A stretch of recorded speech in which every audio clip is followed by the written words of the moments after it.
no?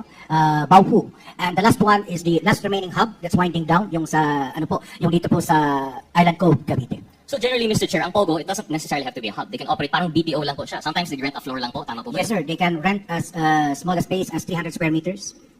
Thank you, Mr. Chair, for clarifying. So para lang alam ng ating mga kababayan, kasi nabanggit po ng PAGCOR, meron pong 240 plus na nabanggit ng mga POGO. Baka iisip po nila lahat yung POGO hub.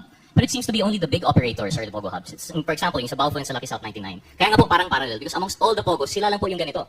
Sila lang po yung may hub. And it seems to indicate na they have the same modus operandi and they have the same intention to include mga love scam, mga cryptocurrency scamming, and other related crimes. Kasi di naman po yan magagawa sa 300 square meter na office building po, no? So I think this is just another point of parallelism between the two. And then one more thing, Mr. Chair, Committee Secretary, yung next picture po, please, yung mansion.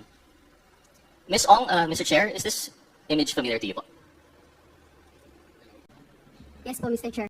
Can you explain to us ano po yung nakita natin sa picture? Nakita mo naman po, is that your house? Yes po, Mr. Chair. Ito yung mansion po ninyo sa Porac? Opo. Mr. Chair, for everyone to see, can we have the picture again? Ms. Ong, gano'ng kalaki po yung inyong property dito? Tama po ba? That's like a little massage house in the middle of the lake behind the bigger mansion proper. Tama po ba, Ms. Ong? Lahat po yan, bahay po. Wala pong massage. Wala massage yung gitna. So Yes lahat po. yan bahay. So yung gitna. Opo. So gano'ng kalaki po itong property nyo? Yung lot po is around 3 hectares po. 3 hectares yung lot. And Yes, all po. of this at the tender age of 24.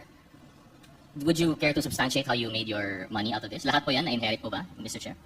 Mr. Chair, I invoke my right. You Po, invoke your pasensya right, na po of kasi course. meron pong kinasa sa akin. Kasi nga po, kahit yung reasoning na binigay mo last time na 35 million per month, hindi rin yung tama eh. Kasi at 35 billion per month na you would make out of the 70,000 hectares that you were renting out, that's only still just 35 million, which wouldn't account for the billions of worth. Sabi niyo po, wala po kayong inutang to make yung phase 1, phase 2, phase 3, not including itong mansion po ninyo. Because the truth of the matter is, based on reports, if we're to believe, this is actually bahay ni Mr. Duan Renwu.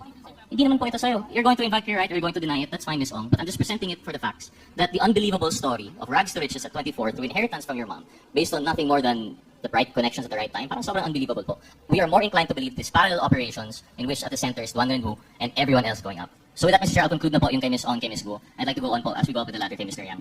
Thank you, Committee Secretary, for the picture. Yes. Mr. Chair, I just have a question, just out of curiosity, if I may. With the indulgence of yeah, Congressman with the indulgence of Congressman Gutierrez. Comsec, pwede mo ba maibalik ulit yung bahay ni Ms. Cassie Ong? Ms. Cassie, pwede niyo po bang sabihin niyo kung tama po yung pagkaunawa ko dito sa litrato?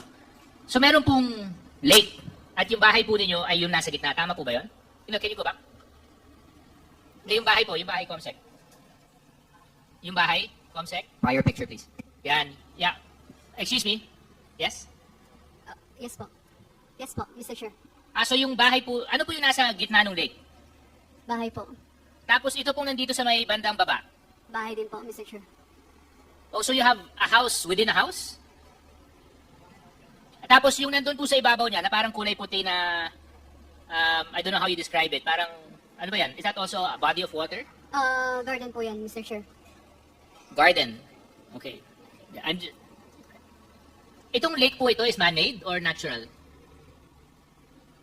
Can I consult my lawyer po? No, I mean, it's actually, well, it's, Man Lake po, Mr. Chair. ha? Man Lake po. Man-made. Man-made. Gano'ng kalalim po yung lake? Hindi ko po sure, Mr. Chair. Thank you very much. I'm just trying to figure out kasi yung figures na binanggit ni Kong Rods.